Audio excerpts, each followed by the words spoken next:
videos about Lilith before this hour, but anyway. So I'm going to be reacting to two videos regarding Lilith. Now, there's one called Lilith, the first wife of Adam. The other one is called Lilith, the mother of demons, or the first woman, question mark. Demonology explained. And both of these are like really, hi Caleb. And both of these are like two channels that are like really well known. And I'm going to start with the longer one first, which is the one about Mother of Demons or the First Woman. Hi, Alicia. Mother of Demons or the First Woman? Well, to be technically honest, neither at first. Because at the core of it, Lilith is a primordial divine being. So there's that. Then the First Woman, technically, somewhat you could say. And then the Mother of Demons, you could slightly say that. Slightly. Wife of Adam, I wouldn't call it wife to best explain it, because as like she would explain it as, why would I want to marry some guy who can't take no for an answer? Why? He can't even understand no means no. Why do I want that? Why do I want to be stuck with that? Ugh. And why would I want to be with somebody who is going to cry to Daddy because he ain't getting lucky? Daddy, she's not letting me have my moment. Help me. Wow, like I totally want to marry that. Ugh, gross. But anyway, enough of the shenanigans. So we're going to start with the first video. And this is going to be coming from my own perspective. And of course, there might be some things that conflict and whatever, but nonetheless, I'm just expecting a lot of Abrahamic stuff to get tied into this. But if it's neutral, it is good. Yep, here we go. When looking at demonology and the various figures that appear all throughout religion. Dad, Father, she told me no. Well, boy, too bad. Deal with it. Well, how am I supposed to get help with this thing? Your own hands, dude? You got them? Do they not work, or are you just that lazy? And, demonology regarding Lilith. She's not a demon though, so demonology tactics or demonolatry tactics won't even phase her. There is one female figure, one name more so than any other, that has transcended across numerous cultures, and even to this day still routinely appears as a character in all sorts of popular culture. And that name is Lilith. And the way that she's depicted is like the stereotypical devil woman figure with dark black wings. Like, that's like a stereotype. But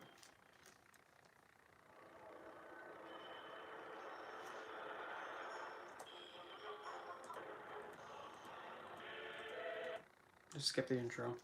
Some of you may remember in the video discussing the succubus, Lilith was a name that appeared as an early example. Lilith is not a succubus, she's a divine being. No. The most common description of Lilith, however, is as a demon of the night. Really? No. She's a divine. Seductive and sexual in nature. Typical again with the stereotypical stuff. Seduceful does not mean suggestive. As a maven of seduction, she knows how to use it, and a bit too overpowering well. Meaning that she could just simply say one sentence and your whole brain is just stuck. You can't process it, and it gets over, like, anxiety. Yep. But also deadly. Deadly? Oh, that's what, well, I mean, that's what happened with Adam. you know, he tried to, you know, violate her, and it didn't work out as planned, and he stopped moving after when he ate from that tree of knowledge and whatever. But also, she got vengeance on Yahweh by poisoning Adam and Eve, metaphorically.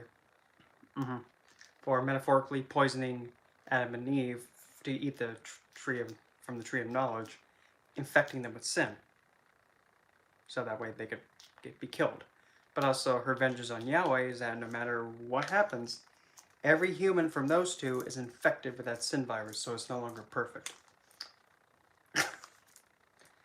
Now you see, well, look at that. It's like he can't do anything perfect. Oh, there's that one thing he met is never going to be the same again. An imperfection. And if that wasn't enough, she also waits until the cover of darkness to steal babies. Oh my god, no. So freaking disgusting. Why okay, then tell me this. Why would she want to steal children from other mothers when she had her own children killed by Yahweh's angels? After going through trauma of losing her own children, why would she want to inflict that same pain onto somebody else and have them lose their children? She doesn't. And young children. Same thing goes with young children. No.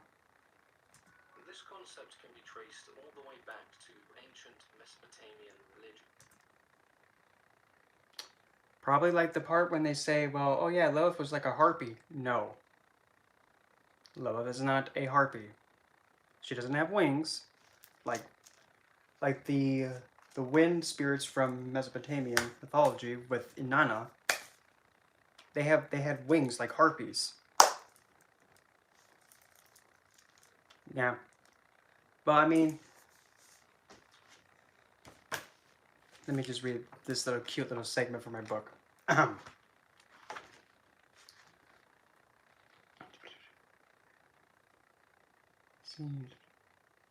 From the void came Yahweh, or God as is known. For so long he was all that was there, and he had no other with him. Being in solitude and without any other being, passing time began to afflict an ongoing, intensifying, depressed state of being. Shortly thereafter, from the void, emerged Lilith. Like from chaos came Nyx, the same void. So, stepping from the void makes a primordial. Like Nyx is a primordial. So, oops. Well, there once existed a figure known as Lamashtu. Lamashtu and Lilith are not. Speaking of that, here's Kendra, right on time. Hail from the void, literally. Lamashtu and Lilith. No, they're not the same. In my experience, Lamashtu and Lilith are completely different. Lilith doesn't find enjoyment in causing destruction hazardly. In fact, Lilith, if she was going to be causing any kind of harm or damage to someone or something, she is calculative. She takes her step back. She takes a step back and strategizes. Like when she took out Adam, when he wandered off on his own, when Adam was younger, she probably might not have been able to be, how do I put this? I'm trying to find a good way to put it. Like she's strategizing the whole time when Adam's like growing older, when he gets to like it's how old? About a few hundred years, and he's like an old decrepit man. But this whole time, Lilith is stalking him, just seeking to get her revenge on him for violating her, and then bringing Yahweh into this and asking for him to make her submit, which did not work. In fact, it kind of made him be played as a fool, as I wrote it. Here, let me get it. Essentially, where'd it go? There we go. Let's see.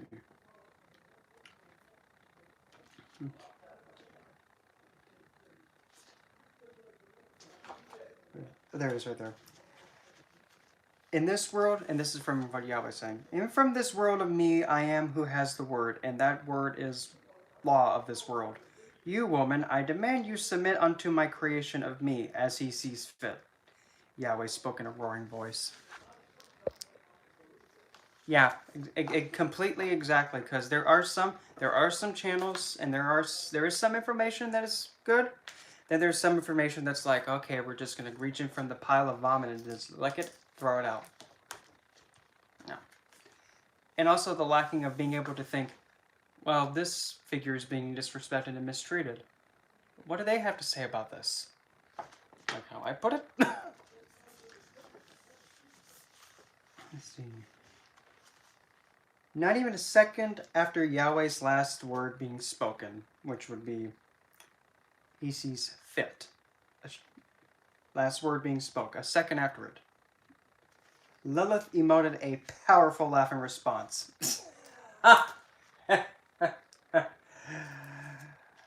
To what he spoke to her. My, you forget that I did not yield from you, and my presence here in your world is that of a guest to another dwelling. And what I do enact is my choice by my own will alone.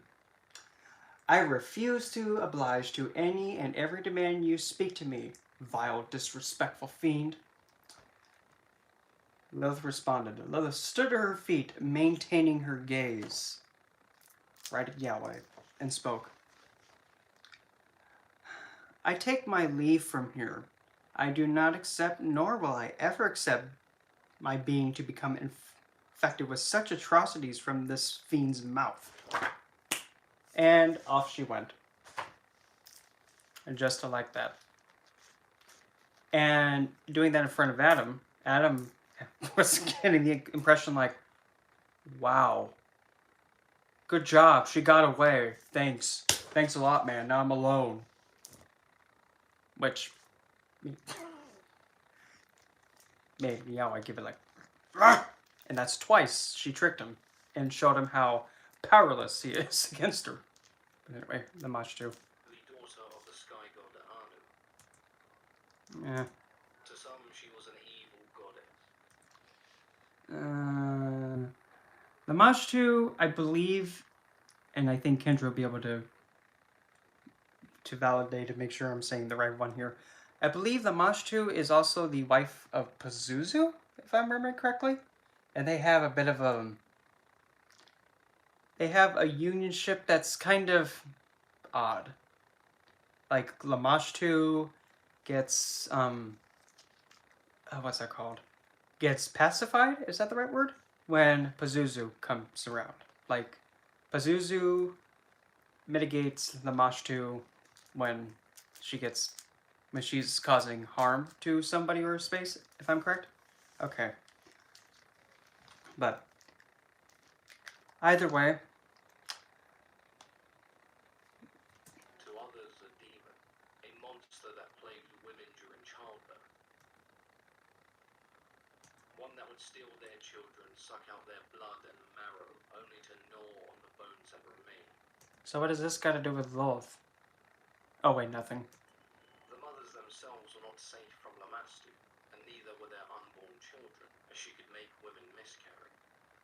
As one of the most terrifying demons in Mesopotamian myth, her actions were not just limited to pregnant women. She would drink the blood and eat the flesh of men.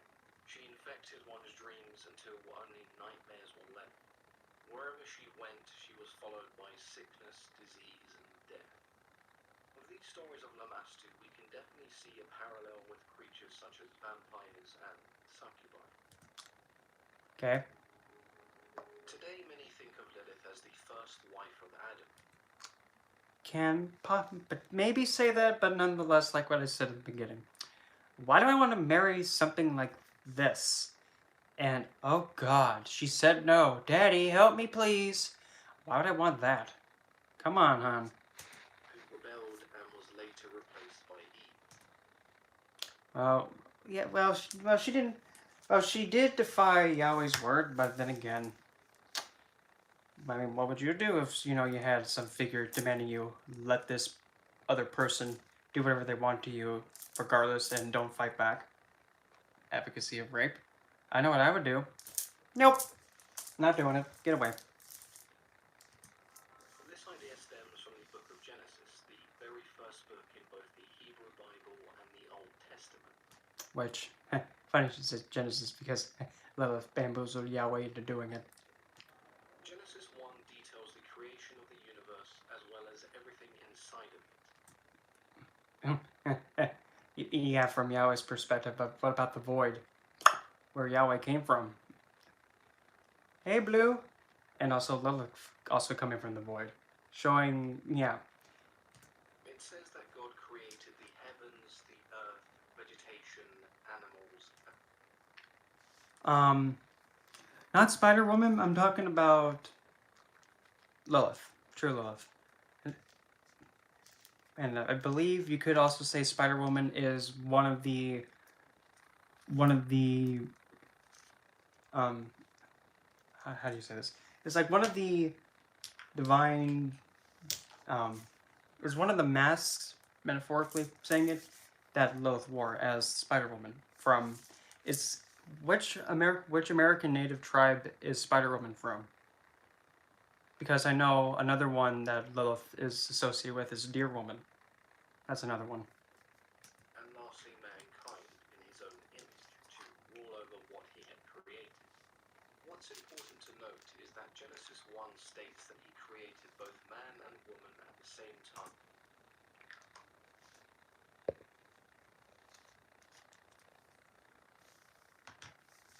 That part I did know. That part I did know. And also now that there was also an instant where I think this was actually like when I was first talking to you, Kendra, about I was saying like there was an entity that was using Pazuzu's name. Yep. But in a while ago, a friend of mine had a friend who was okay, Cree, then yeah. It would be, then yes. But there was an entity harassing a friend of my friends, and the fiend was trying to get their soon-to-be child, and it was using Pazuzu as an alias, but it didn't work as planned. But it makes sense that Lamashtu is completely separate from Lilith, because Lamashtu, and I've actually had kind of an not so. I'm trying to find the right word. It was kind of like a little bit unnerving at first, but after a while, it was just like, oh, it's like you got to use reverse psychology in order to help get rid of it. Pretty much, it was how long ago was it? About two-ish years ago from now. I was in my room, of course, and I was on another live stream on my.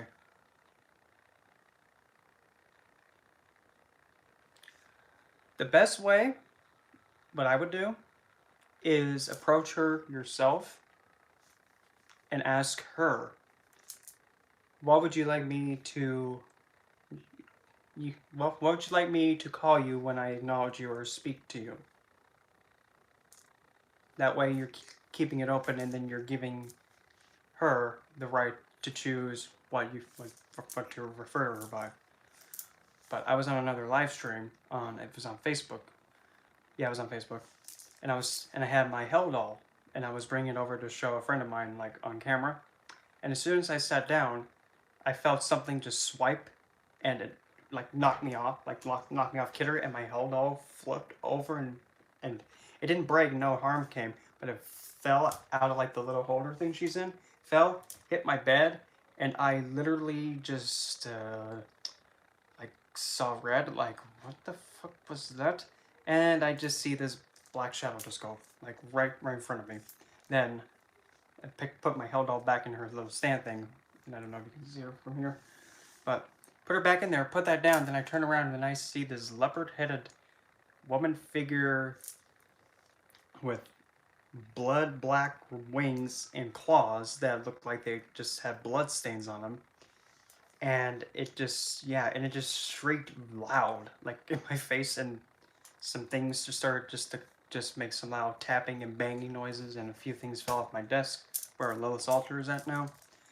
And it just was loud, and it just kept making all those strange, like, noises, like the walls making the loud noises too. And after a while, I'm thinking, okay, who are you? And I'm trying to figure out who it is. And then it just said, the one who enjoys seeing destruction and having things be left in a state of decay. And then a friend of mine, who was also experiencing trouble, actually told me that there was another entity bothering them that was revealed to be Lamashtu. And then they... Yeah, probably. I mean, I didn't even know. I didn't even know that I was, doing anything to her. In fact, I didn't even know she existed until that moment when I had a friend of mine actually reveal what he was going through with his wife, because they were expecting a child. And this incident, that the mother was like being like blinded by the entity because she was actually going at him in aggressive ways, and he was actually getting pictures of this dark, malefic looking fiend thing that was tormenting them, and they found it was Lamashtu. Then I put two and two together, and I'm thinking maybe this might be the same one. So I discovered that instead of like going at it in a way of like fear, terror, and acknowledging the damage that's being done, you kind of have to go at it with like reverse psychology, if that makes sense, after researching it. So after some time, nothing happened, and then it came back again, and then stuff just started making banging noises, and the walls cracking, and a few thuds, and just all over the place. And I knew it was her again. Then I just simply just said, oh, you're back again? Are you gonna make another, work of art in my room? Which made her mad. So something actually flew off my nightstand over here. It was one of my plants.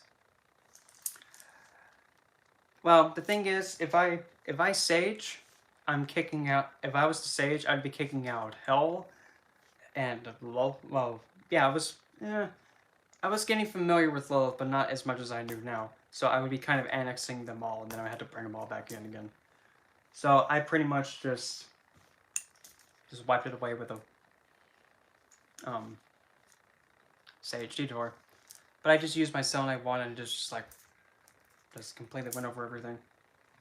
And I diffused frankincense. I can't remember really. Frankincense, lemongrass. There was one more herb I put in there. Rosemary. Just cleanse it out, and then it came back again. So I told him, okay, well, are you back to make some more art in my room? Without, asking if you could come back in. Which took one of my plants and actually threw it off. Fell on the ground, and, water and the plants just fell. And it was a big mess, and I just said, yeah, I didn't like those plants either. Nah, I didn't like them. You're right. I think, I think I should change it up a bit. So I just picked up the flowers, put them back in the vase. But I'll do that tomorrow. But thanks, hun. Actually, that really helps, my creativity. I think I should get other plants besides just roses. And it just got mad again. It took, here, I'll show you. It took this little chest thing of mine. And this is actually like another working that I've had going for a long time. And this thing's heavy. It's quite heavy. It just went right off this stand thing. It just went flying. Hit the wall. Like, oh. Yeah, I think I need to get a new box anyway. And it just kept getting agitated at me.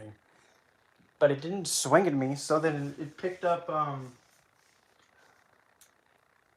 one of the artwork piece down there. I'm gonna see if I can try and get in the frame. Like the sugar skull piece down there that I'm pointing at. Yeah, I picked that up and flung it off the stand. And I'm like, yeah, you're kind of right. Maybe that should go into a different spot. Yeah, it doesn't seem to fit. I agree with it. So it just got so frustrated and it just left on its own after that. But yeah, it was an experience, but I wasn't terrified of it. At first, I'm like, crap. Oh, great. What am I going to do with this thing now?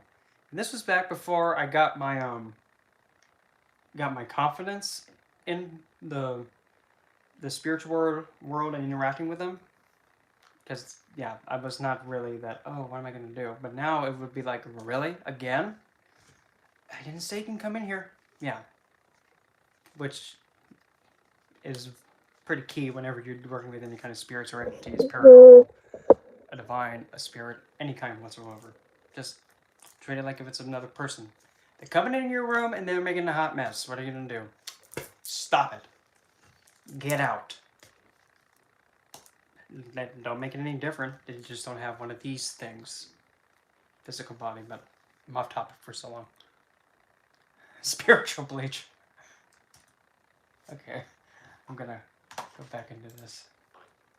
Genesis 2 is very similar, discussing the creation of the universe, but it differs in regards to the creation of man and woman. Here, man was created first. Not wanting his creation to be alone, God sent man into a deep slumber and took from him a rib, which he... What about the part when, let's see. Yes, Yahweh made man first.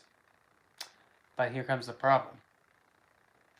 Yahweh made Adam, but before Adam manifested as human, he ran back to Lilith and said, "Hey, I did that thing you wanted. Can I have you as my queen now, please?" You did? I don't believe you, dude. Here, let me show you. Fine. Oh, you actually did. Let me see. Here, I got your crown ready. Hold on, dude. Oh, I know my way out now. I would love to stay, but toodaloo, jackass. And she went down to where Adam was going to be manifesting from the soil, and she glided up right behind him, going into human. So also emerging from the same material as Adam was, and not the impure soil, which some sources say she was made only from impure soil. Same time. And yeah, that was the first bamboozle.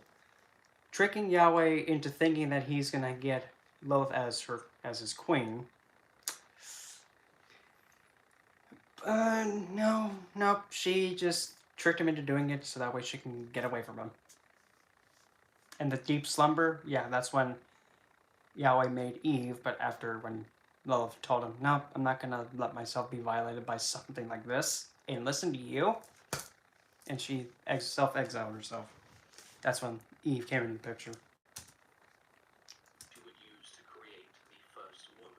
So essentially you have two contradicting accounts about creation, one right after the other.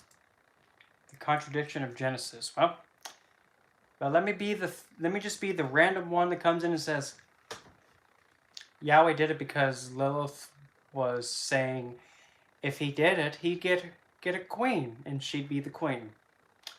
Nope. To many, the word of God is sacred, and therefore cannot contradict itself. Are you sure? Because it tends to do it way too much.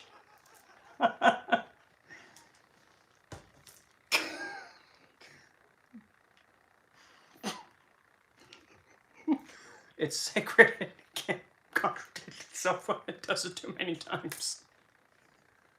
Way too many times. Like, no. This led to scholars explaining the differences between Genesis 1 and 2 as describing two separate events, rather than two accounts of the same event. This in turn created the need for a story that explained these differences. which would be found in what is referred to as Midrash.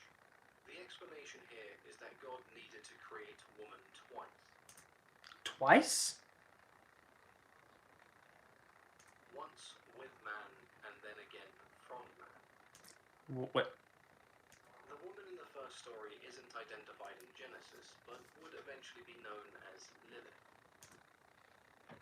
The woman in the second story is who we know from the Bible as Eve. So if you've ever heard the story of Eve being created from Adam's rib, that is the story found in Genesis 2. Lilith also appears in the Talmud, and these accounts are far less ambiguous than what we see in Genesis. Well, the thing is, the Talmud is essentially from Judaism, which is Abrahamic. She appears here a total of 4 times and is never referred to as Adam's wife. Where the Babylonians referred to Lilu as winged male demons, the Talmud speaks of Lilith or Lilitu as a demon with wings and the face of a woman. Otherwise, kind of like a harpy? It says that a man sleeping in a house alone may be seized by Lilith. It said that she collected the semen of men while they slept in order to create more demon offspring, which again can be seen as one of the earliest examples of the succubus. She's a divine. She is then also associated with several demons, one of these being Agrath, a demon of the night who preys on children and the vulnerable. I can't vouch for that one. Kendra would have to pretty much vouch for that one. She's the one with the degree. I don't have the degree. So far we can see 2 distinct images of Lilith, the woman and the demon. The divine. And technically you could say both, but mainly divine. But what happened in this middle ground from when she was created all the way up until she became a demon? She's not. Stories explaining this were developed in much more detail around the Middle Ages, so from the 5th century to the 15th. The Tales of Ben Sira and the Alphabet of Sirach are pieces of work that echo a sentiment that many scholars and scribes seem to agree upon. When Adam and Lilith were created, neither one of them wanted to submit to the other. Submit to the other? Well,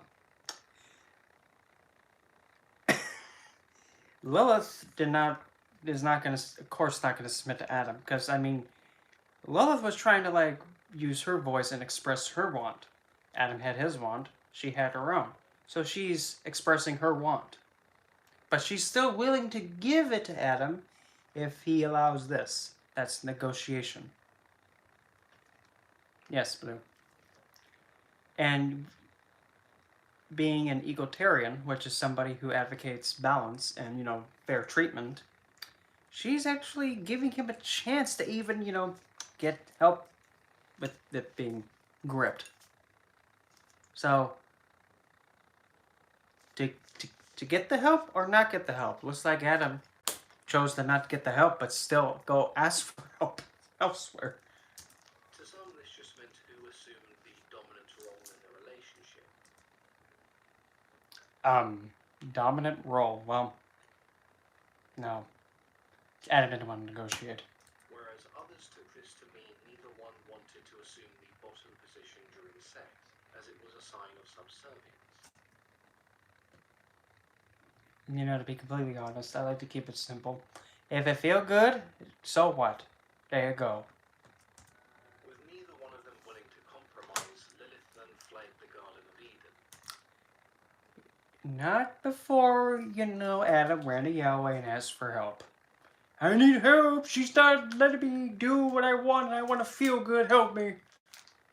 You better submit to him. Oh, what are you going to do, old man? Yeah, I don't think you're going to be able to do anything because you kind of voted crap with that beard that I've kept. No. I'm out. Out loud, she then pronounced God's real name, and in doing so, she instantly became a winged demon. Ugh! Stop it. Do not... God. She did not become a demon by speaking his name. In fact, she had her divine status just like him, the same. She wasn't made into a demon by saying his real name. Come on. When the angels pursued her in the hopes of bringing her back, she told them, Oh, wait a minute. Let's listen to this part because this part's kind of accurate. demon. No. When the angels pursued her in the hopes of bringing her back, Oh, let's see here. Let me see here. Adam was no, that wasn't it. Let's see. Upon her departure, Yahweh was embarrassed and humiliated once again, and Adam was disappointed in the turn of events. Events. Yahweh then put Adam to sleep and formed Eve from Adam's rib. Once acquainted, Yahweh went to be alone and reflected on his actions. It was then he became more and more infuriated to the point of commanding some of those that were of his angelic order to hunt Lilith down and bring her back by any means.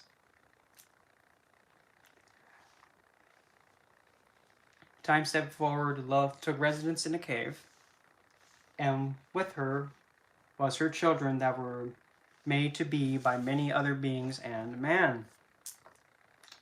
Although alone, she was content with watching her numerous beautiful and vibrant children play, an experience she was able to give that she never had known to be possible. Meaning, since she came from the void, she never had that experience of experiencing youthfulness and growing up with a mother figure. She was here from the void. Now, with that in mind, she looked down at her newest born, asleep peacefully. Looking upward only a second later, Yahweh's angels flocked in and landed opposing her and her children. Her children, looking at curiosity them all, looked and were intrigued. One of the angels yelled at her, Lord Yahweh demands you to return unto him in Eden, Lilith. We seek to help you in return. Lilith snapped, identical of a hiss of a cat. she told them she had no intention of returning. As punishment for her disobedience, No.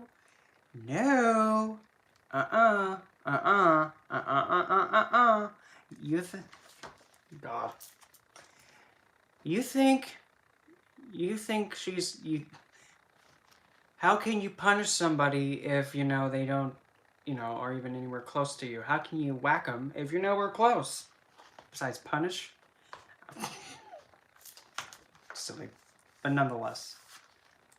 told them she had no intention of returning. Well, tell that vile fiend I will not, nor will I ever, leave me and my children at peace. As punishment for her disobedience, the three angels who found her promised to kill 100 of her demon children every day. The angels, without any hesitation or thought, drew their weapons and began killing each of her children. Their screams and cries being killed, not one caused their killers to halt. One of them noticed her holding one of her children in hand. With this sight, he swiftly flew, possessed by a murderous-driven impulse. He barbarically downward thrusted his blade into the child's head. The child's eyes opened, and not a sound emitted from its now lifeless open mouth. And the eyes stared into Lilith's. So think of it as with a blade in the head. Now will you comply? Spoke the angel. She looked into his eyes like Yahweh's. I will not, nor will I ever return to that fiend. The angels, frustrated, left, and the one who pierced her newest born pulled the sword out and split the child's remains in two, then left last. Lilith did not flinch once.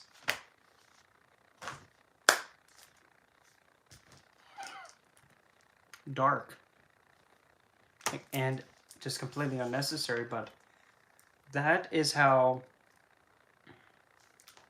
pretty kind of a little bit sad how Yahweh had to go through all this trouble just to bring her back, and she lost her children because of some twathead having a hissy fit because he got bamboozled.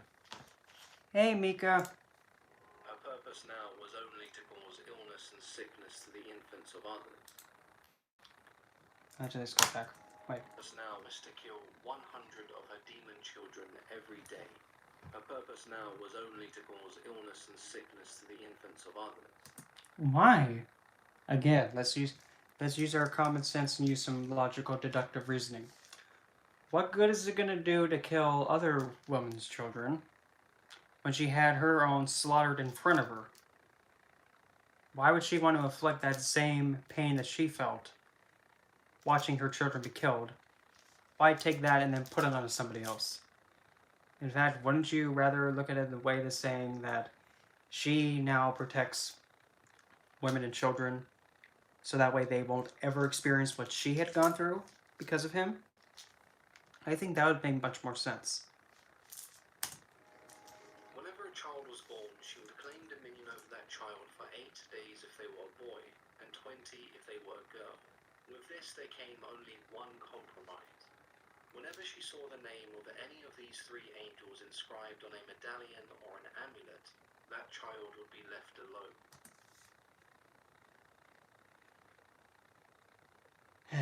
Now to be kind of a little bit technical. The point is, the 3 angels, and I could care less whether, if they actually had that medallion and it had the 3 names of those angels on it, well, for one, that's not going to make Lilith even flinch. It's like, oh. But she's not going to be hostile like that to a child and a newborn, for that matter. And I wouldn't say bother because, again, like what I just said, she safeguards and protects the children that are newborn. Not cause illness and decay to children and expecting mothers and mothers who are delivered. That's not, no. There isn't much surviving material from the Akkadian Empire that allows for an in-depth analysis of Lamastu or the Lilitu in relation to Lilith. Just because they have a similar sounding name, they're not the same. And, well, we would be able to take a look and actually study some more of those texts, but, you know, Abrahamics be doing book burnings. But what we do know from the Babylonians and Sumerians is that all of these creatures were fairly similar. Lilith is not a heartbeat, and she's not Inanna's handmaiden. No. And it's not a huge stretch to say that they may have influenced Lilith's story in some way.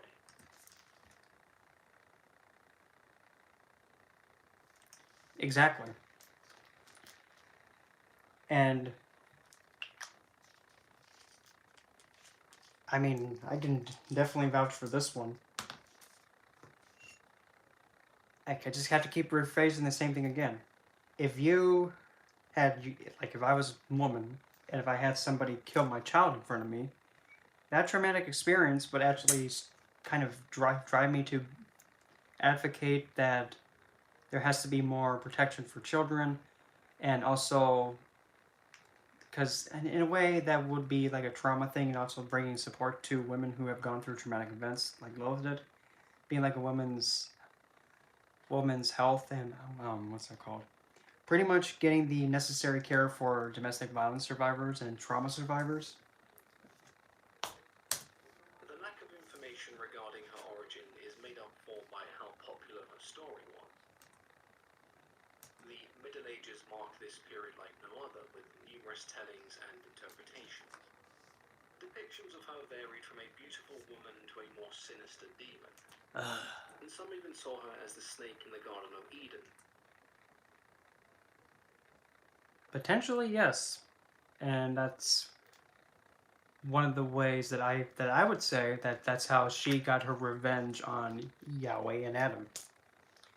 First, Yahweh, by infecting Eve and Adam with the virus sin, making them imperfect and all of mankind imperfect. So all the people that come from Adam and Eve, they're infected with that virus, never to be perfect again. So she took Yahweh's creation and was like, oh, you don't need that. You don't know how to appreciate anything. And that was his karmic backlash. He doesn't know how to treat and care for his creation and actually be mindful and considerate. Okay, forever ruined.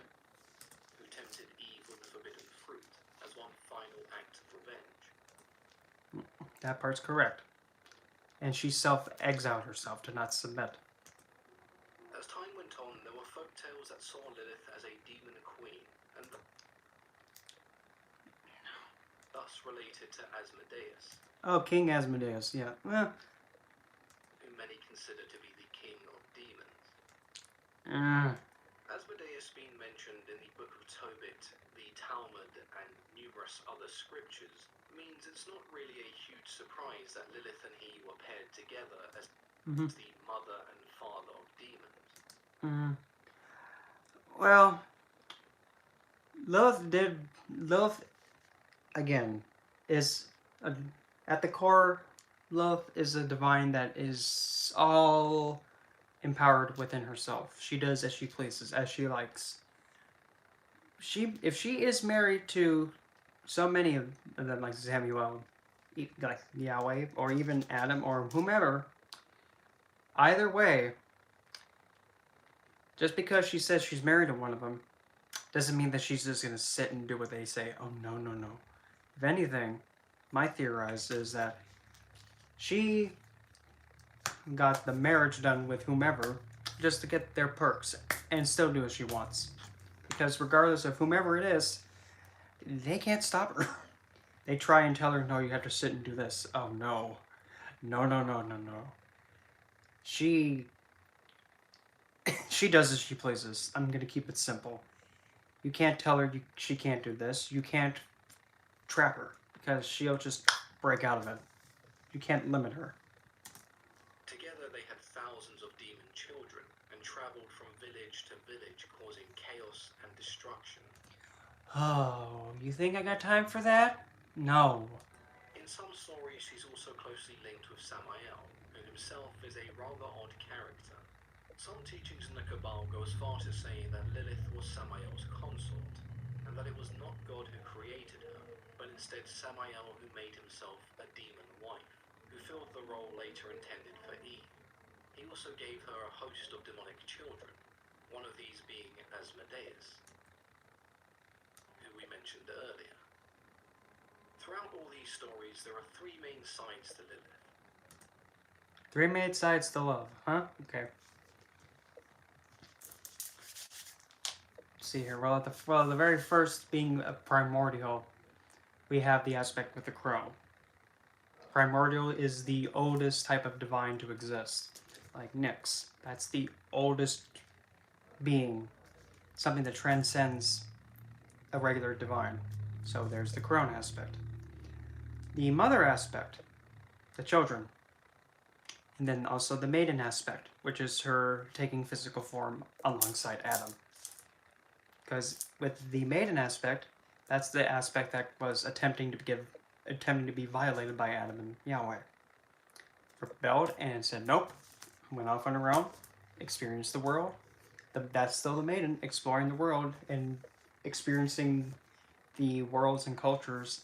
And as like the world changed around her and the people, so did her name.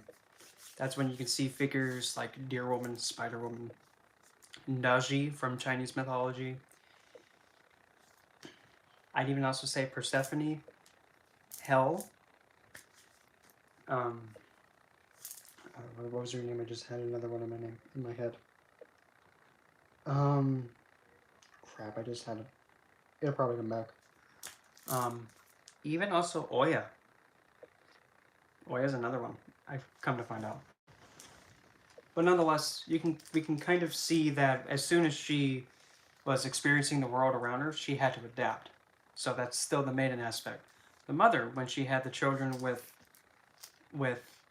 man and other beings, there's your mother aspect. And then getting revenge, which would be the dark moon period, getting vengeance for her children being slaughtered by the angelics. And then living on as an immortal, that primordial aspect at the beginning. emerging. That's still the crown aspect.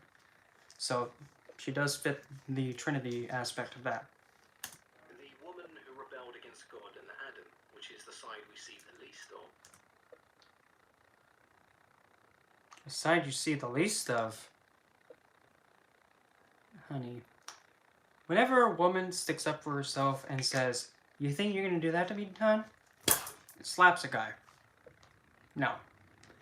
There is a Lilithian energy right there. Defying, being trampled, disrespected, or any kind of harm, or anything that she does not want to do. She says no. It's no. That's Lilithian. Defying something, restraining, and trying to control her movement and which path she goes on. That's daily.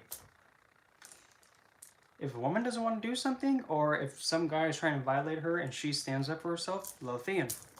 Pushback. The seductive demoness who plagued the dreams of men to grow a demonic family. I would not call her a demon, but... And lastly, the monster who preyed upon pregnant women, devouring their children. You think I'm going to eat kids? Mine got killed, so why do you think I would want to eat someone's kid?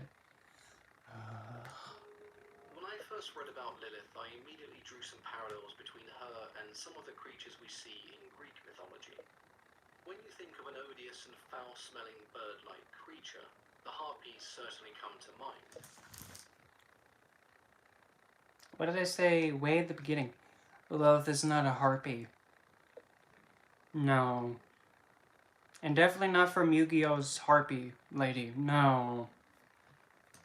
But so do the sirens, who have a more seductive nature. Well, depends what kind of siren. Because there's the aquatic siren, and then there's a siren that's more that's similar looking like a harpy, but depends. However, the character who closest resembles and embodies these three sides of Lilith is Lamia. Lamia.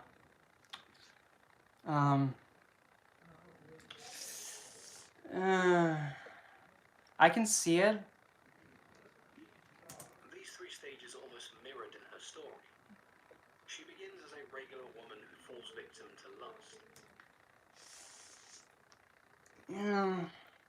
And as a result, her children are killed as a punishment. She's then transformed into a monster. In some tellings, Lamia and the Lamii are vampiric demons who feed off the blood of young, handsome men.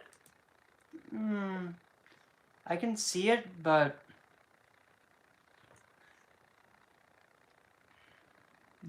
if I remember correctly, Lamia was a queen of a certain territory, if I'm remembering correctly, but she...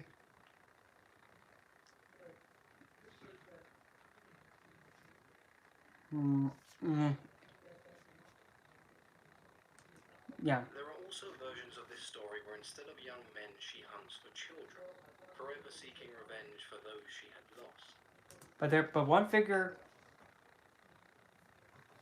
Yeah. Like, one that's actually very, I would say, that actually fits well is, what's her name? Medusa. Because one of the tales of Medusa, like when she was like a devoted, committed devotee towards Athena, and when Poseidon was chasing her down to violate her, and Athena didn't help Medusa out, so she was begging for Athena to step in because Poseidon was chasing after her. She locked herself in the temple, fell in front of an image of Athena and asked for help. She didn't come. Yep. Which is like, I hate it that religions can't understand that a woman says no. Okay, well, it is what it is. A woman says no. Oh, she's a monster. No, it's just that you can't control her. So what? Oh, well, maybe you should try something else instead of being like, monster, come on. Or how now? But anyway. But when Poseidon violated her in Athena's temple, Athena took punishment onto her devotee instead of Poseidon. Instead of like going at him saying, Why did you do this to my devotee in my temple?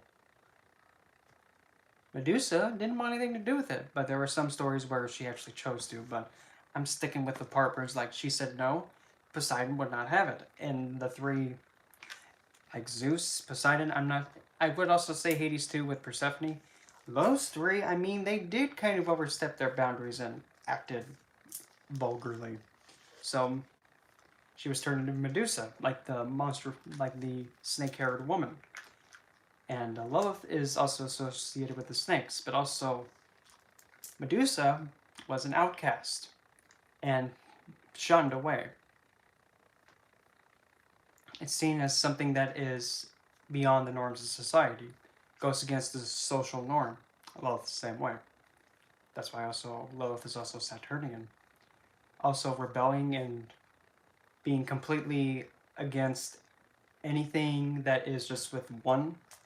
It's the also the masses. Saturn is. And yeah. Much like Lilith, Lamia was intended to be a cautionary tale, a boogeyman-like I wouldn't say Lilith's a boogeyman, no. figure, although her story is much less about rebellion and more so the dangers of lust. Yeah, that's why the dangers of lust, not so much. The tongue twister. Rebelling against something that is violating you. That's a right. Everybody should have the right to tell something, no, you're not going to think that I'm just something you can walk over. No. Everyone should have that right to stand up and push back and not let something walk all over them.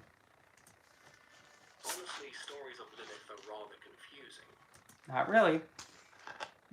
At the core of it all, if you're going to be trying to study Lilith herself, you have to also look from her perspective. You can't just stick with one and then leave it at that. You have to take in her perspective too. Because as soon as you see from her side what she wants and her core value, empowerment of the self and standing up for what one believes in, what they want to do, invest in what they want to see, and explore and just be willing to be free of expression and do as they please, you come to find out that, wait a minute, she said no. Whenever a woman says no, it's no. Simple. But when something keeps going on, woman does what she has to do to get away from being violated. So she did. So it's not being defiant, it's having enough self-respect to get away from something that's malefic and toxic. It's only really because of stories from Midrash and other scholars that we can even draw a link between the demon and the wife of Adam. However, this hasn't really harmed her representation in popular culture. In fact, probably, if anything, hopefully at least, hopefully it did inspire people, myself included, to actually dig deeper and actually start to bring her voice into the masses and actually tell people, hey, you can't just be pointing fingers with, the he who fonts that are pushing this. You also have to listen to the victim because she has a voice too, and it matters just as much as, in fact, probably even more than the he who fonts that are saying that there's something wrong with her because she defied. No. And even also like in the Middle East, oh god. If anything, that is worse. There are a few references that I remember, but looking into it further, I was definitely surprised at the number of books, movies, games, and TV shows that her name actually appears. Yeah. Are you busy? Yep, I'm busy. Okay. Fans of Chronicles of Narnia may or may not know that the White Witch is actually a descendant of the first wife of Adam.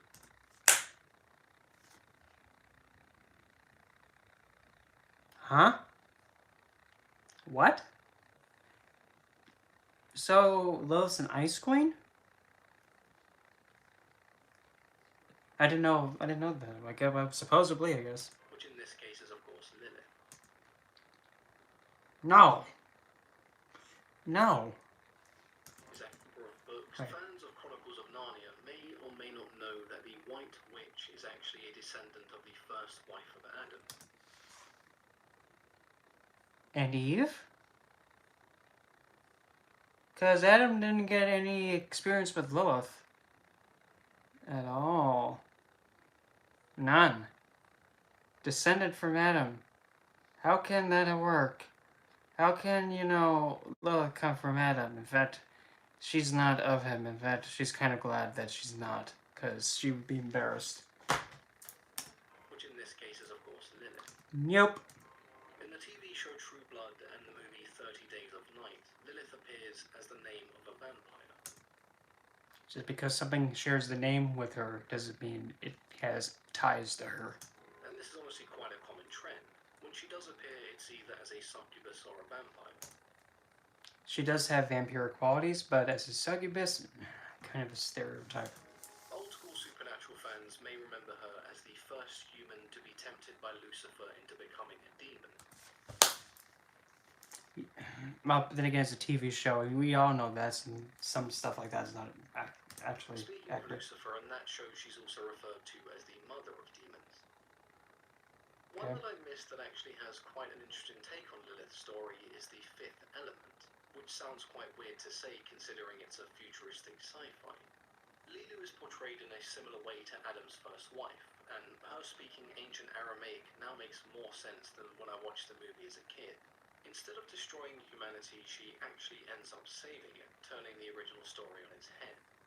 When it comes to That sounds like something she would do. video games, if you've played anything remotely popular, it's likely you've seen her name somewhere, as it appears in Final Fantasy, Borderlands, Diablo, Darksiders, Devil May Cry, and many, many more.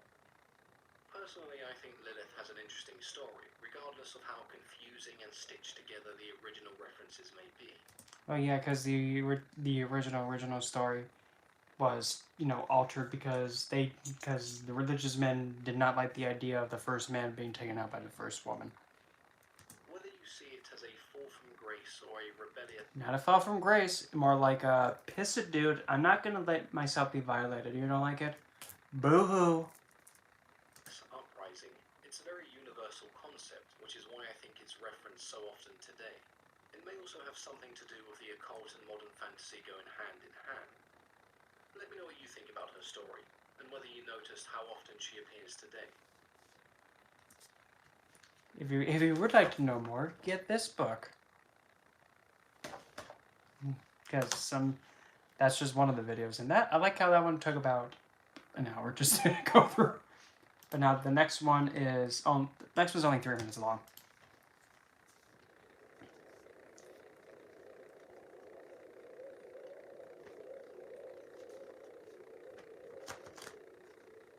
Here we go. You all have heard of Adam and Eve, who according to the Bible were the first couple of human beings created by God.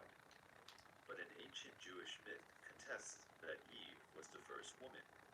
This myth states that before Eve, there was another woman, Lilith. Unlike Eve, who came from Adam's rib, Lilith emerged from clay along with Adam. Since she was created by God in the same way as Adam, Lilith did not submit to her husband's commands. As an equal, because came into this world right beside and behind him. Because she thought she was equal to him She is. and did not accept Adam's domination. Lilith and Adam inhabited the Garden of Eden, but Lilith's rebellion put her in a situation where she was forced to choose between submitting to her husband or leaving the Garden of Eden. Okay, but not rebellion. I wouldn't say rebellion, but push back being violated. Lilith was not willing to give up her independence. Therefore, she opted to leave Adam and the Garden of Eden behind. The first woman ever created went into exile and settled herself near the Red Sea. God sent angels in an attempt to convince Lilith to return to the Garden of Eden. After it almost being violated. Correct. But she turned her back on God. I wouldn't say she turned her back. It's pretty much she pretty much gave him the yep and not doing that no more. And completely cut off from Without his wife, Adam started to feel lonely. her. Good job, man. Now I'm all alone, thanks. Some god you are. God, seeing that he was struggling with loneliness, decided to create a new woman for him, Eve. Due to her decision to reject the Creator, Lilith was demonized. She was demonized by he who fonts, not. Yeah. She was now considered a woman-shaped demon. No. Because what? Here's another thought to think. As for all the ones that are known as demons, the left-hand divines, the goetic divines, all of them did have a divine status with them, right? Yes. So technically, they had the divine status long before they were given that demon branding. They were divines first before he who fonts came and said, oh, "This is not a god, it's a demon." They were already divines way before they came in. In her demonic shape, Nope. she would have the power to instigate disease in newborn children. Don't let the Abrahamic stuff come into this. Nope. And to protect children from evil, the babies were given amulets with the names of the angels who tried to take Lilith back to Eden. And also murdered her children. These stories affirm that Lilith was jealous of the happy life Adam and Eve led.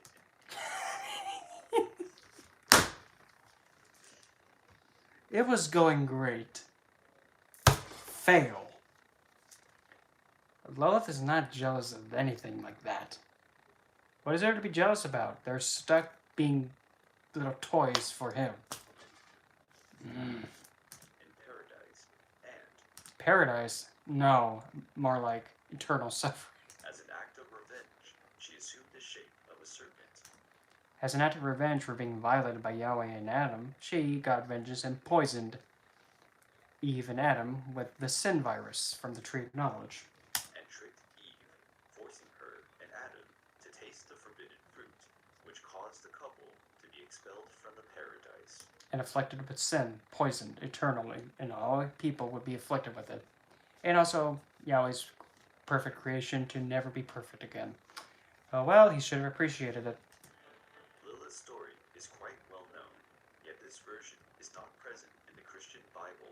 Yep, took it out because they didn't want to have the first man get taken out by the first woman. And it is rejected by both Catholics and Protestants.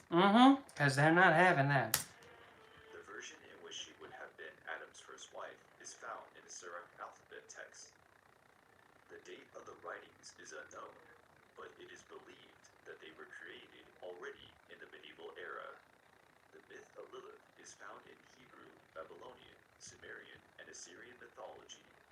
The figure of Lilith in Mesopotamia was seen as an evil deity, or, when associated with the moon, she was regarded as a goddess with different phases and therefore different moods. That way, she could be seen as a fertility goddess, but also as a devilish figure. Not a devilish figure. The Trinity. There are theories that state that Lilith's absence from the Bible was created during the councils that defined the canonical books that would constitute the Bible as we know it today. Yep. Oh, we have to take this part out with, Adam being taken out by Lilith. We cannot have that.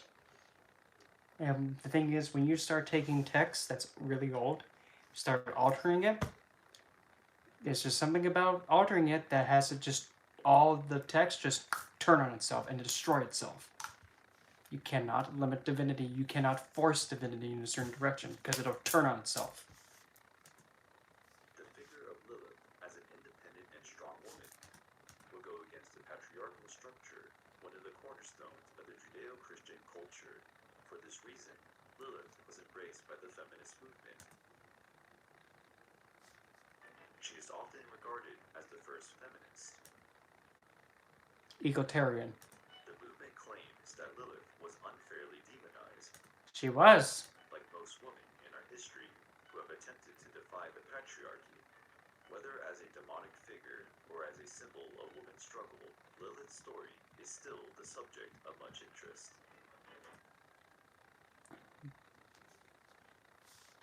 this one was better, but when it fell on its face, it fell hard. Like Peter Griffin jumping off a building. Face first, hard. But still. And both of these have millions of views. And both of these have like a lot of a following in the fan base. I have to say, missed the mark. But of the two, the better one was the second one. But still, the first one, I would not have to say would be the best of them. Because, no. But anyway, that's that. I guess I'll just leave this thing open for like any questions of any kind and whatnot. So open questions for anything. If you want me to throw these, I will. So I guess just let it flow or fly or whatever. And no, I'm not gonna be watching myself. I'm just gonna pop this thing out over here so that way I can just look over here instead of back and forth like this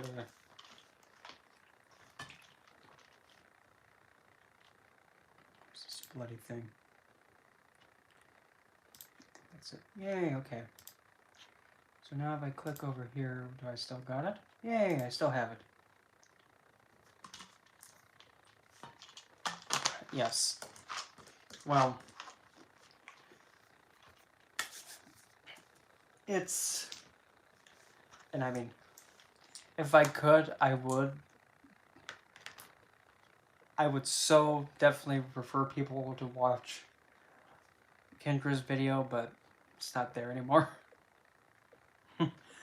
You should actually also see the other two, I think, yeah, the reaction, because I did 3 more reactions to one,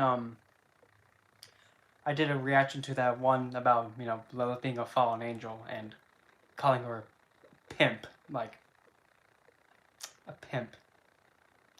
Off with her head! Yeah, that one. And also another video about, what was it? Let me just see here. What was the other one? Okay, that's not gonna play good. The other one being, where the heck did it go? I know it was here somewhere. The reaction to the lessons on the demon tarot. Yeah, and also reaction to when you hail hell when you hail Satan. Yeah, that one from that same person, which was like, no. Because there is another video that I think I'll be reacting to next. Let me just, yeah.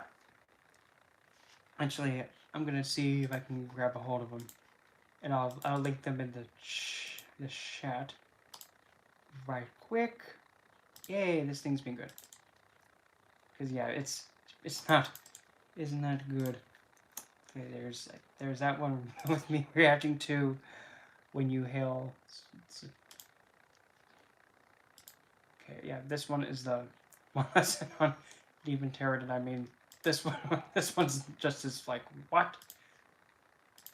Yeah, like it's not. It's why, why people.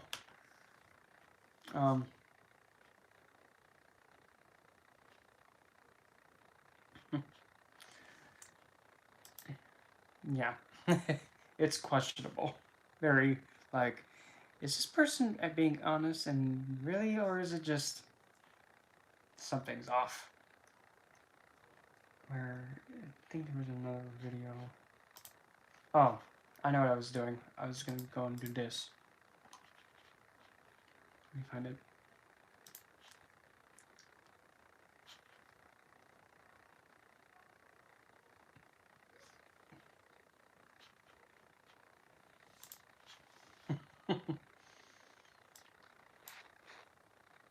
And well, also the same person.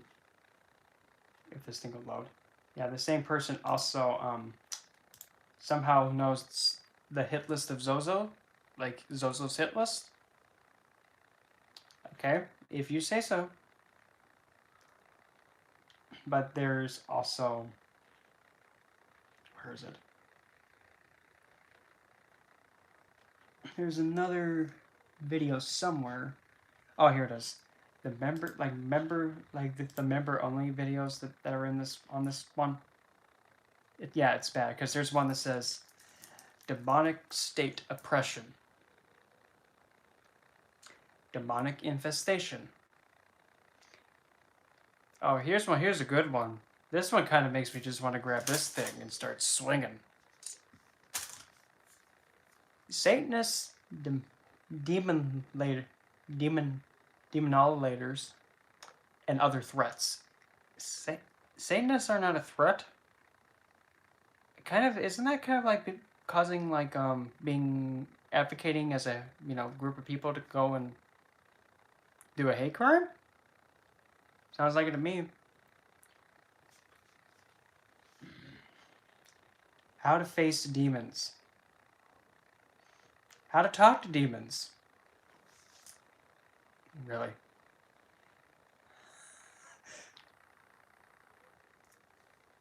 A part of me really just wants to just see what the heck this is all about and just go.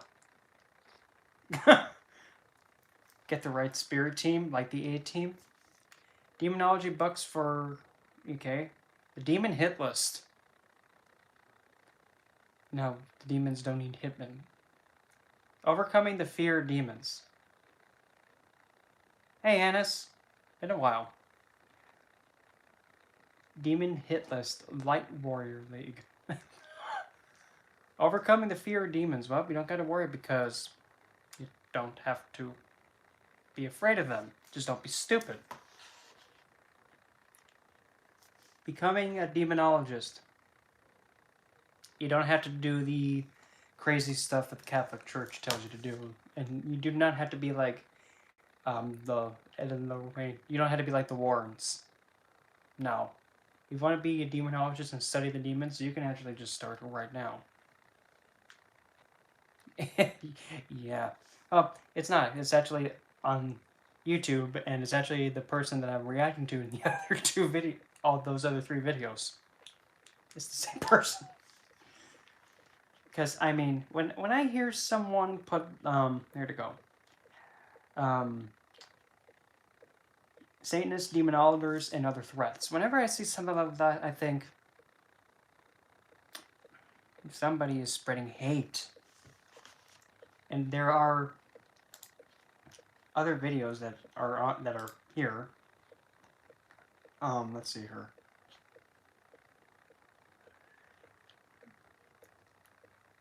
Let's see here. We have Satanism, religious cults. Okay. Let's see. Demonology and demonolatry explained. Well,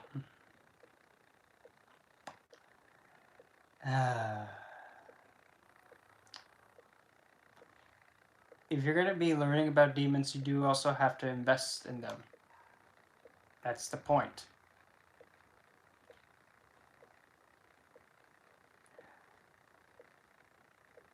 Why the Satanic Bible and Anton LaVey are a spiritual hazard? Not really. In fact, if you actually took a look at his astrology chart, you would actually see that Anton LaVey actually had Saturn in the most potent position that you can possibly have it in the part of Capricorn where it's the most supreme. Saturn in Abjit. So in order for Anton LaVey to get victory, he has to serve the masses and provide them something. Then he gets victory. He founded the whole practice of Satanism and advocated to enjoy the side of you that's been suppressed. Enjoy it, let it out. Which connects to Shukracharya, which is a guru of the Asuras or the demons in Hindu mythology, that wants the people to enjoy their life, experience life completely how they want to, enjoy it. That's when you enjoy your time here to the fullest extent, you'll have no desire to be here anymore. You want to desire something higher. Oh, and then also, Supercharger can also take you to that too. Mm-hmm. And here comes a good one. He also had Black Moon Lilith in the 12th house, which is, one of the positions where Lilith is like, I think I'm going to have this one. And if I remember correctly, it was Aquarius. And I believe it was pretty close to the same degree mine's at in Satbashaka. And Satbashaka is actually known as the physician to the gods. The one who pretty much caters and attends to the divine.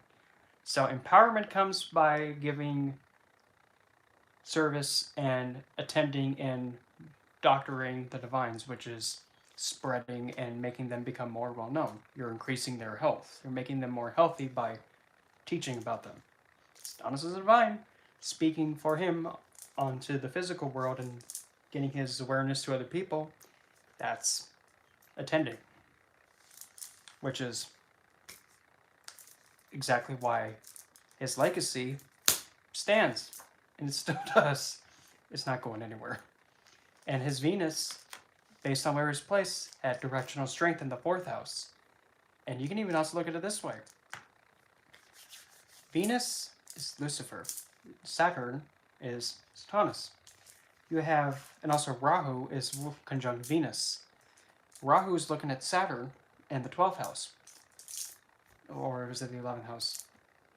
I'll have to take a look again. But I know Rahu is looking pretty much to where that Abji point is. So Rahu wants to grab that. So essentially Venus is telling Rahu, go get that. And Rahu's like a charging army. He goes for it. So pursuit of pretty much bringing the collective together and to obtain victory from it. And I have to say, he left a legacy. And with the directional strength of Venus, essentially, when Venus has that directional strength gives a planet knows exactly what it needs to do. In fact, it's probably even stronger than being exalted.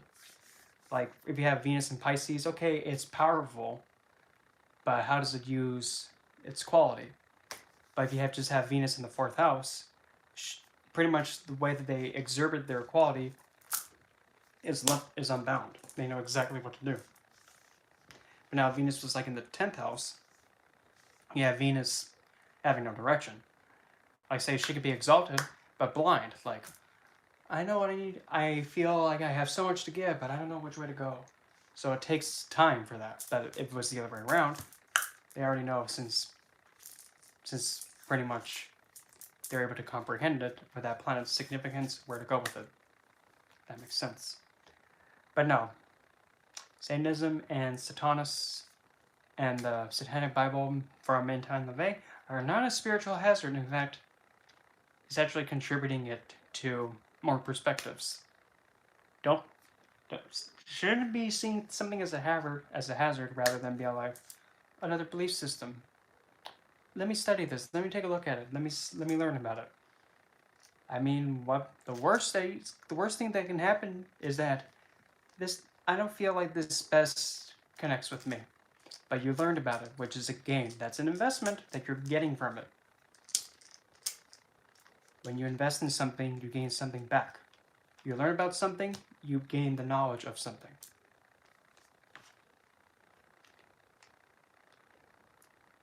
And also, demons are not misunderstood angels.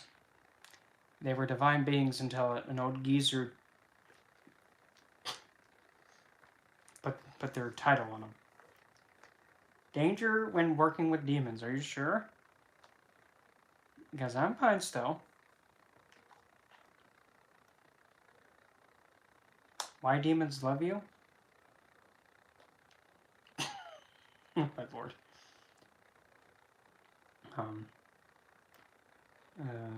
Yeah, but I mean, yeah, it's just quite the dean's list of stuff that's like concerning.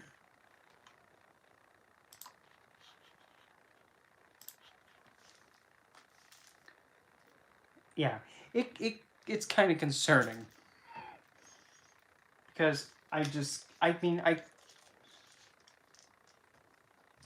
with the perspective I have, I can't see anything that is like that. I can't take it seriously. Oh, and there's also a part in there from the same individual that says, "Oh, when they dress up like it's Halloween all the time, wearing robes and doing all that stuff, they can't be taken seriously." Really? Well, I mean, hey, I never heard of taking somebody serious when they call a divine being a pimp. A pimp.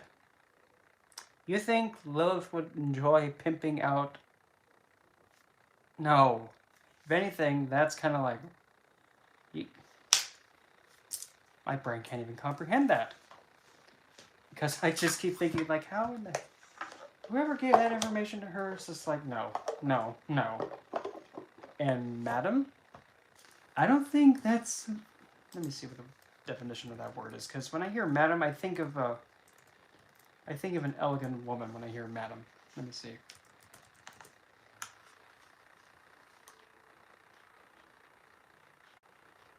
Let me see.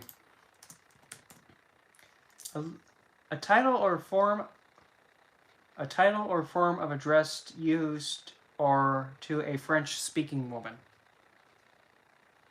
Now, don't get me wrong. I can definitely see the title Madame fitting Lilith, because when I hear the French language, I hear like an elegant sounding tone with I'm gonna try and use the right word to describe it. Kind of like an aristocrat talking, like they have an elegant flow sounding when they speak. They're able to speak in a way that is it has a gentleness and a flow to it. Kind of like how what kind of ballet is that? It has an elegance like ballet to it. So I can kind of see that. Yeah, but no, madam is not a vulgar word. Like, that's not the best word I would put with that.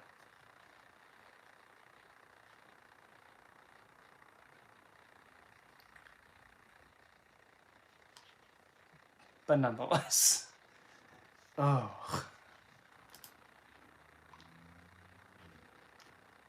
Okay, now that makes me even think too, like, are you a madam?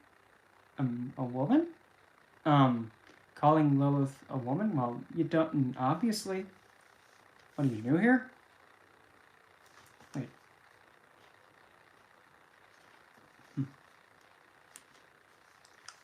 I thought that was something else that I just saw, but it wasn't.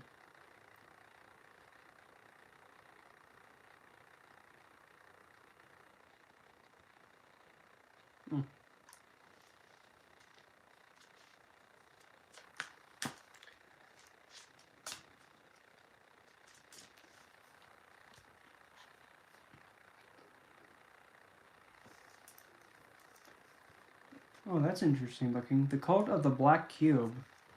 A Saturnian grimoire. And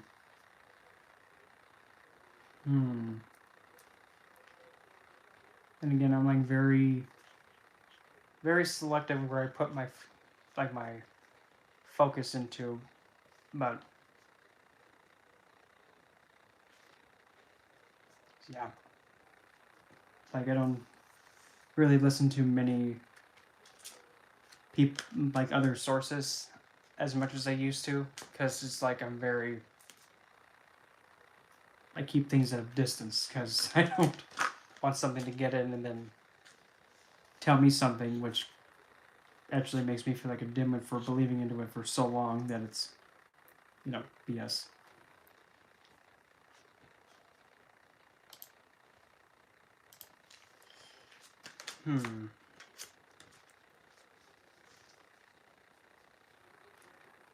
I'm actually gonna throw. Oh, wow! I feel dim-witted. I'm also growing my next plant child. Let me just get it over here. This one is a, well, not right now because it's still growing stage. This one is going to be a red lion amaryllis. And I'm actually thinking about doing a YouTube video talking about what an amaryllis is. Magically, the history, and what it can be used for magical working, but just a small taste of it. The amaryllis origin was actually believed to be a nymph, I believe I'm correct, from Greek mythology that wanted to show her love and devotion to her gardener and attender. So every day she went to his doorstep and pierced her heart with a golden arrow, I believe, for 30 days consecutively. The gardener did not even acknowledge her, and in fact, if he did, he ignored her and did not even care. But she did, for 30 days, kept piercing her heart over and over again until she died. And then became the amaryllis. So the amaryllis does have that aspect of lovelorn attached to it. But also the amaryllis in the Victorian era was actually seen as a flower that was all about having self-confidence, self-worth, and being like pushed back, like, I know my worth, you're not going to stop me, I'm confident, and I'm strong in myself. Which, Lilithian, yes, this is like meant for her too, it's just still in growing states, but once it's grown, yep, it's going to be going into her space onto her right side, but yeah. And yes, I don't know if you guys are going to be able to see it, and I hope they won't come out, but like you see like little pink pebbles in there? Yeah, those are little pieces of rose quartz. And at the bottom too, I put in some more rose quartz pieces and clear quartz pieces. So that way, the plant's taking in the energy. And that's my secret for growing any of the plants. Like the hyacinth I have, which reminds me, is almost hyacinth season. I'm just waiting for them to, appear in the store, and I'm going to buy all of them, and I don't care. That's like the only thing I look forward to of this time of the year. It's the most wallet, thinning time of the year. Not buying gifts for other people, but me buying all the hyacinth that are in the stores around me.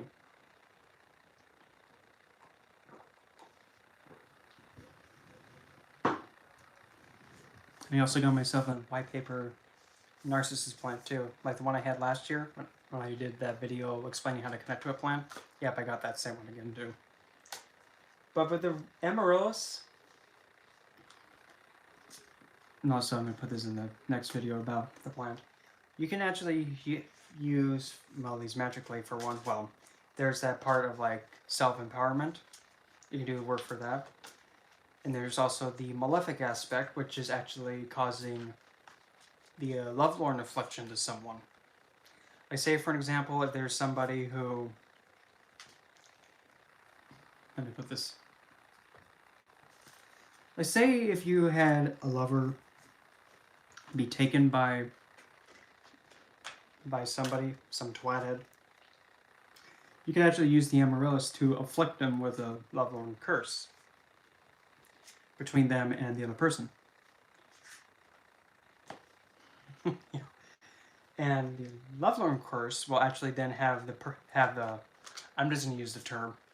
You can actually use the amaryllis to afflict lovelorn on the homewrecker, and then now the partner that was once yours that got taken from you is now going to be detached from them, because just like in the myth, the nymph was so devoted and kept trying to show her love and appreciation to her caretaker that she, every day for 30 days, pierced herself in the heart until she killed herself. That's lovelorn, and the gardener completely ignored her. So we can inflict that onto him. The benefit side, self-empowerment, and also, it does have a lust aspect, depending on the color, and this one's a red one. Since it's a red lion, this can be seen as a Leo plant. And since it's also self-empowerment, of course, of the Lethean plant, and since it's a floral, how many? Let me see, how many petals does it have? 1, 2, 3. Approximately 1, 2, 3, 4. Wait. 3, 6 petals. If you know in numerology, 6 is the number of the Divine Mother. And it's a number that gets along with all the other numbers. Every number likes 6. There's no number that doesn't like the number 6. And since 6 is the number of the Divine Mother, this can actually be given to any goddess figure as a gift, especially a mother goddess. For example, Nyx, Hera, Aphrodite, Isis, of course, Lilith. Sekhmet would really like that a lot.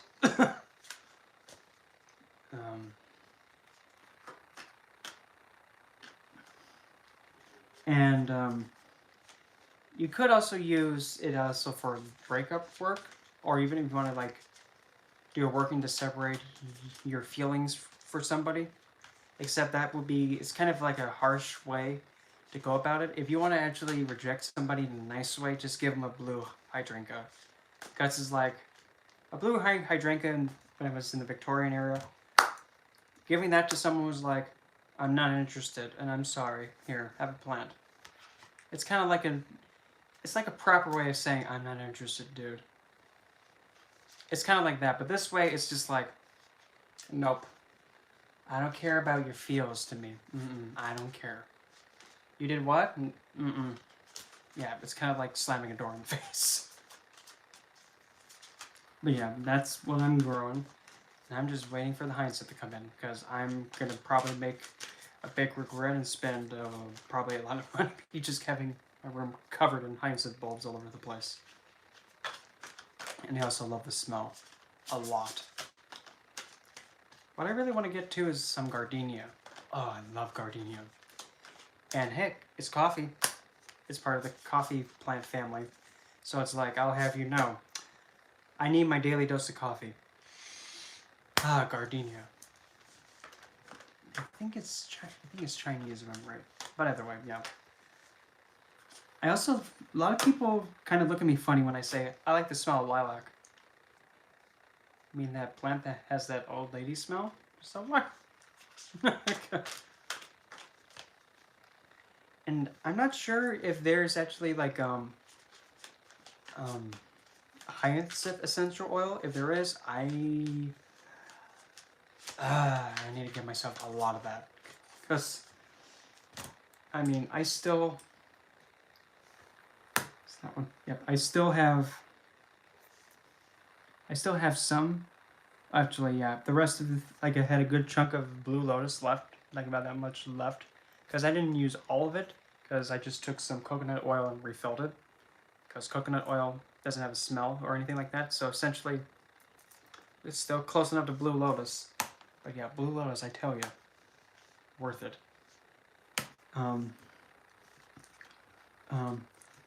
While you're here, there is one more oil that I got recently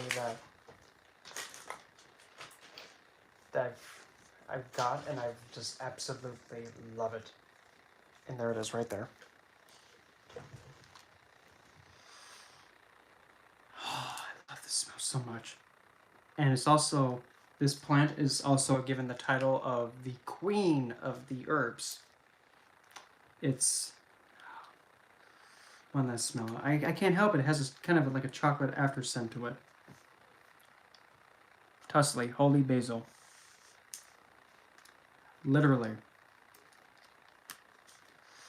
I could smell this all day and give no dangs about it. Just like literally. Just put there. Now all I can smell is just, you know, the blessed basil. The blessed bee. Oh wow, that was so stupid, but hey y'all, do you have any of that blessed bee? What it is? What? It does smell. It does have a bit of a chocolate scent to it. Gosh, I can't stop smelling it. I'm sorry. It's just like me with jasmine. I love the smell of jasmine. Same thing goes with Blue Lotus. What's this one? Oh, that's Neroli. But Blue Lotus, no. Holy Basil and crap. I just lost my train of thought, but it'll come back. Oh. No, I was right the first time. It does smell. It does have a bit of a. The best put it simply. Blue Lotus and Tusley, that's what it's called. They kind of do the same. They somewhat do the same thing, but in a different way. Blue Lotus is more of the.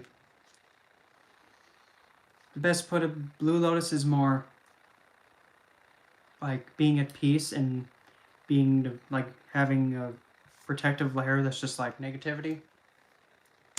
Nope, slides right off.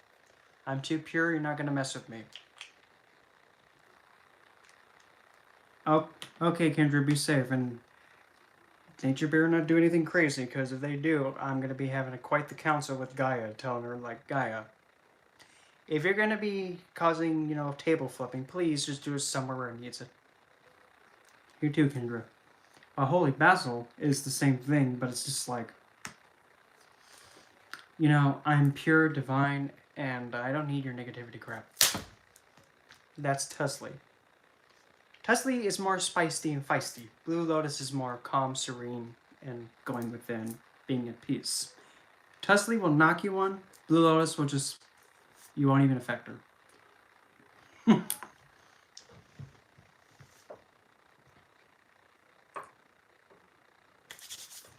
Oh, and I also got cinnamon bark too. Now this thing, not to be confused with cassia, because that's different. Cassia and cinnamon bark, I like to say they're like Siamese twins.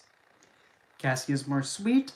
Cinnamon bark is more kick in the face. And what's this one? Oh, pinky. I love pink pepper. I just love the smell.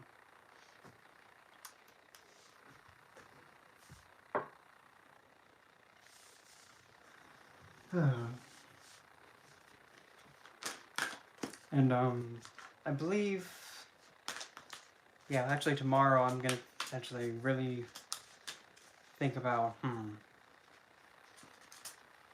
Actually here, I'm gonna put a poll in here. I'm thinking about it, how I can get it out there. Okay, let's see here.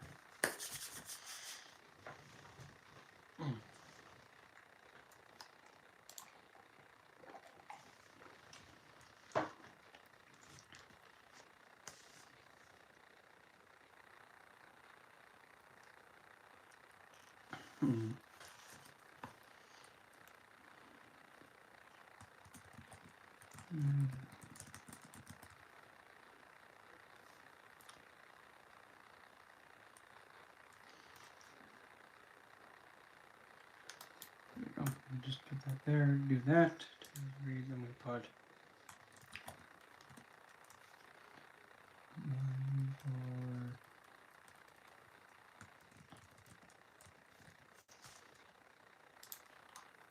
okay, something should pop up. Give it a second. And then another one. And yeah, I'll just keep it simple with one.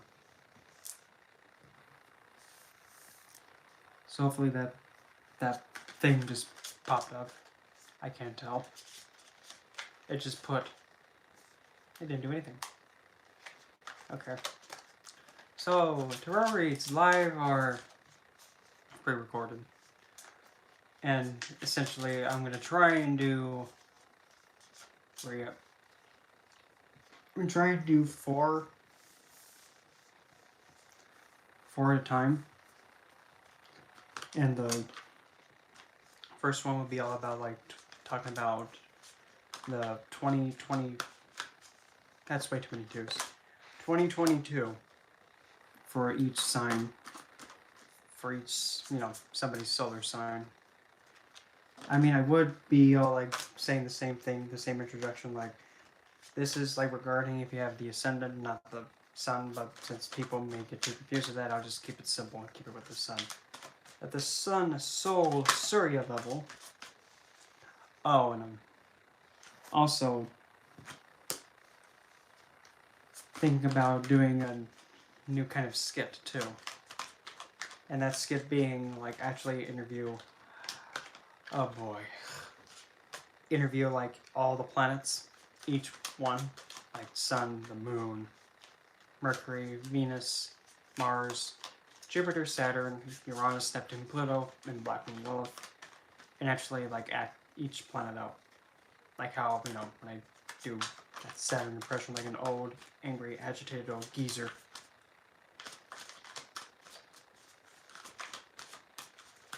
Let's see here. Oh, okay. That kind of answered my question anyway. So, Mies Tech. My current standing is the Page of Pentacles. Well, that's kind of accurate. Like I'm tracking and trying to scout and strategize my next move, which is okay. Creepy.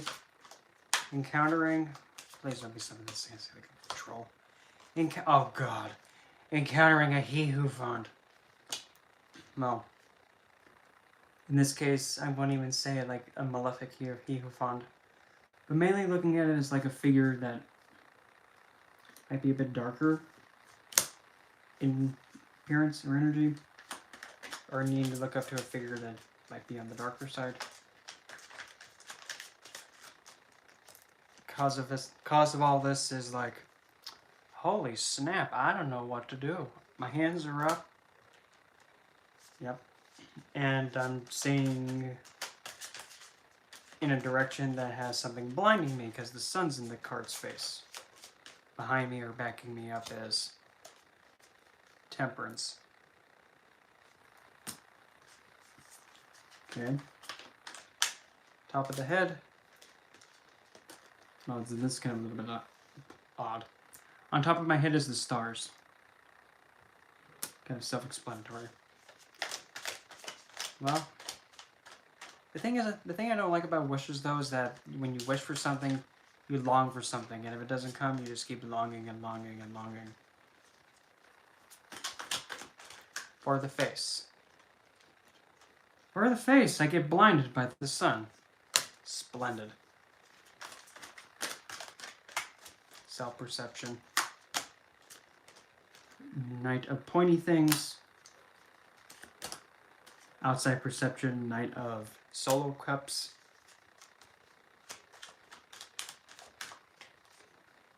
Hoping for, but also deathly afraid of. He who has pointy thing, King of Swords. Outcome to come about. Two of Twigs. That's helpful. Ace of Pentacles for Clarify 1. Clarify 2 is Queen of Twigs. So I have one more. For G. 4 Cups as the third clarifier. I choose Ace of Pentacles, which will lead to Justice, but in a darker way. I don't like how that came out. Or if I choose the Queen of Wands, I get the Empress if I choose the Queen of Wands. And Magician clarifying the 4. Gee, you didn't it's like saying the message even louder. It's just like, you have the power to make your choice, stop wasting time, and choose the choice that's the most beneficial, which is the Queen of Wands. Yep.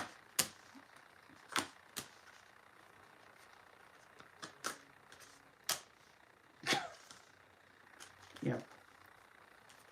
Stop. God.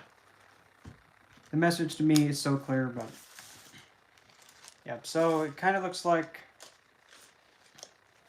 I'll be doing those, and I'll start tomorrow. I'll go up and do Aries up to Cancer, and then after that I'll do the next 4.